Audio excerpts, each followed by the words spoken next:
हुआ है? क्यों क्यों तोड़ दी है?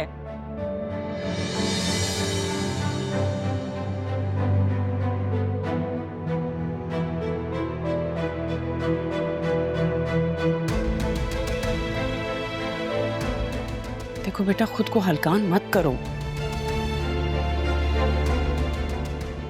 उस राहा को भी तो देखो, तुम्हारी जिंदगी में कांटे बिछाकर कैसे जरिए उनके साथ घूमती फिरती है।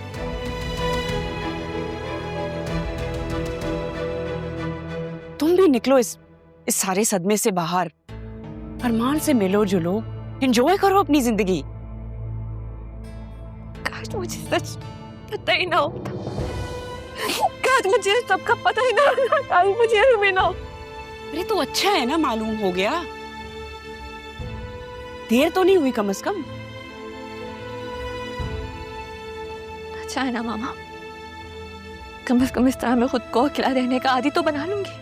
अल्लाह ना करे, खबरदार जो ऐसी तुमने उल्टी सीधी बात की तो। तुम क्यों अकेली होंगी, तुम्हारी माँ है ना साथ।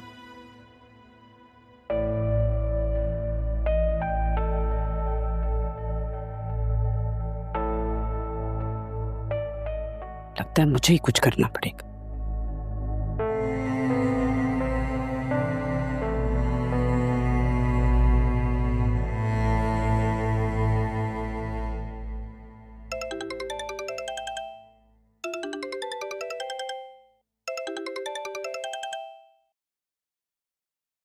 अस्सलाम वालेकुम।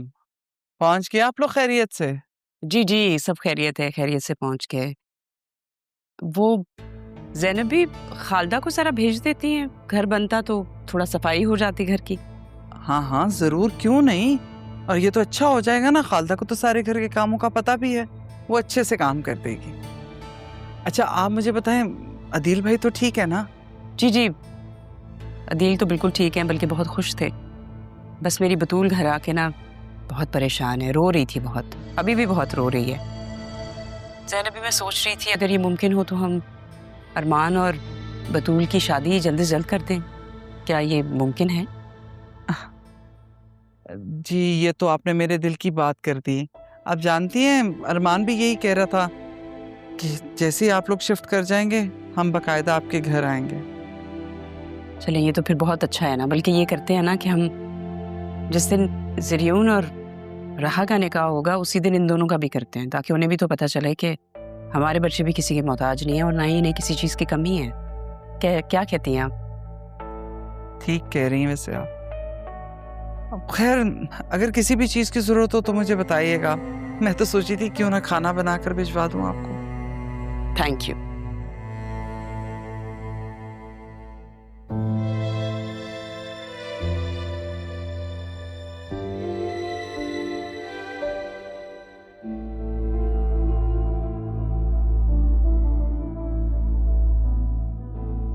बिजनेस के मामलात बहुत खराब हो गए मामी की वजह से, बहुत मुश्किल से संभाला मैंने।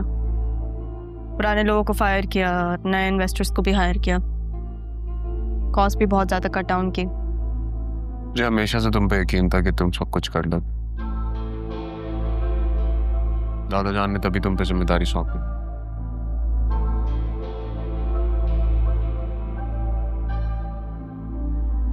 मामू जान तो चेयरमैन है ना, उन्होंने कुछ नहीं कहा तुमसे? नहीं, उनकी बीवी की वजह से ही तो ये सब हुआ है। वो क्या कहते हैं, अंकल रफीक ने मुझे लॉस विद क्लॉज बताया।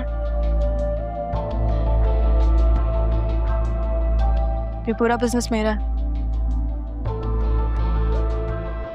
इतना जल्दी तुमने ये सब कुछ कर लिया। I am really proud of you. Thank you. तो मेरे पुराने ऑफिस आए थे ना, वहाँ पे तुम मेरे बॉस से भी मिले थे, वो बहुत अच्छा। उनको पता चला कि नाना जान की कंपनी स्टेक पर है, उन्होंने हेल्प किया मेरी। खैर ये सारी बातें छोड़ो, मुझे बताना था कि हमारा निकाह सैफ हाउस में ही होगा। वो तो गिर भी पड़ा हुआ, आंटी ने उसे। वो घर भी मेरा हो गया। तुमने बिल नहीं देखा? अब मामू जान का कुछ नहीं है, सब मेरा है। वाह, तो अब तुम्हें नहीं लगता अरमान कोई इशू करेगा? इसलिए तो मुझे अच्छा लगता है जरियन, हर बात को सोचते हो तुम, स्मार्ट हो तुम। जो पता है कि बतूल की खातिर अरमान शायद तुम्हें नुकसान पहुंचाने की कोशिश करे,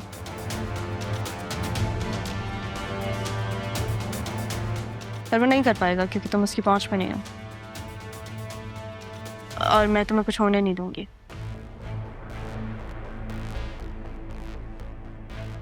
से ये लो तुम्हारी जमानत के पेपर्स। जब तुम इस पे साइन करोगे तो हमारा निकाह होगा, और तब अरमान क्या कोई भी तुम्हें कुछ भी नहीं कह पाएगा। साइन करो।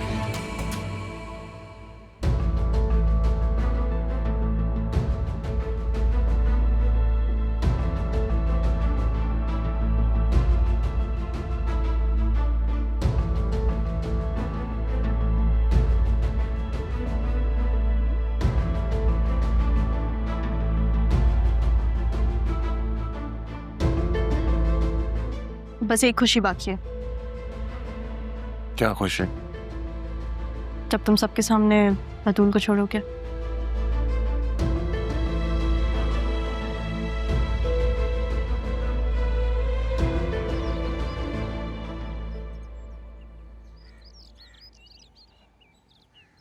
क्या बात है अरमान, जब से आए हो देख रही हूँ अजीब बेचैन हूँ, क्या परेशानी है?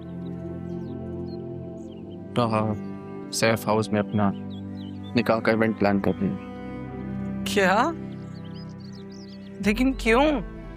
पता नहीं, जरियन को तो मैं कानूनी तौर पे देख लूंगा, लेकिन आसिया बेगम का तो अंदाजा आपको अच्छी तरह। वो पता नहीं राहा के साथ क्या करेंगी। ये बात मैं उसे कैसे समझाऊंगा? कोई जरूरत नहीं है तुम्हें कुछ समझाने की बेटा, पहले की बात और थी, वो खुद समझदार है। और रही बात आसिया बेगम की, वो तो खुद बहाना ढूंढ रही है तुम्हारी और बतूल की बात पक्की अनाउंस करने के लिए। आपने क्या कहा उनसे? वही जो तुमने मुझसे कहा था, जो तुम चाहते थे। Thank you, thank you so much. बेटा तुम राह के लिए अब तक इतना सब कुछ कर रहे हो, तो क्या मैं अपने बेटे के लिए इतना सा भी नहीं कर सकता?